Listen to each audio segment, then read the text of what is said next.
I always worked on the, are you telling me you built a time machine out of a DeLorean?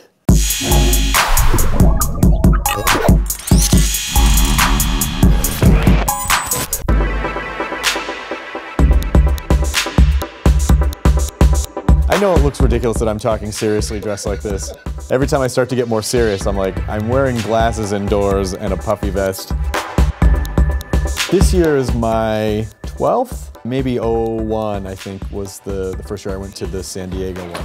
Comic-Con for me is mostly about work. I get offered to do a lot of really great stuff and I can't say no to it, you know? Hey, do you want to moderate the Walking Dead panel? Of course I do. Do you want to moderate the Marvel panel? Yes, of course I do. Last year was Breaking Bad, and it's hard for me to say no to those things because, first of all, it's very hard to get into Hall H. There's no favoritism. I would not get into Hall H unless I were moderating, so that's the other reason that I go, is so that I can actually get in to the panels.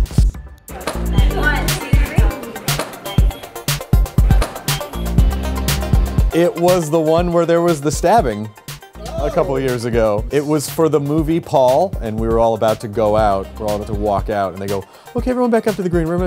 Like, what's going on? There's like, there was a stabbing. We're like, what? Did someone get beheaded with a bat lift, or was it a Morning Star? Or was it a mace? Like, no, it was a mechanical pencil. Like, oh, of course.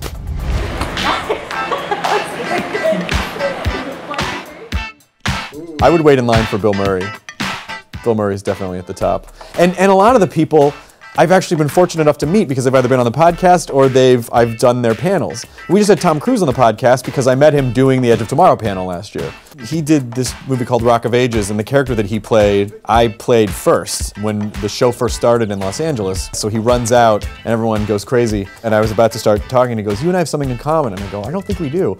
And he goes, no, it's Stacey Jackson. And then all of a sudden he just goes, I want to know what love is. And I'm like, oh shit. And so I go, I want you to show me. And then he sings and I sing and I'm like, oh my God, we're singing. From 1985, me knew that this was going to happen or that this was possible, that I just don't even think I would have been able to handle it. I mean, I don't even know if I would have been able to process it. Steve Martin, because my parents let me watch Saturday Night Live, and then I bought all of his albums, and Star Wars, because my dad took me to see Star Wars, and then, you know, I immediately had all the action figures and all the play sets and everything.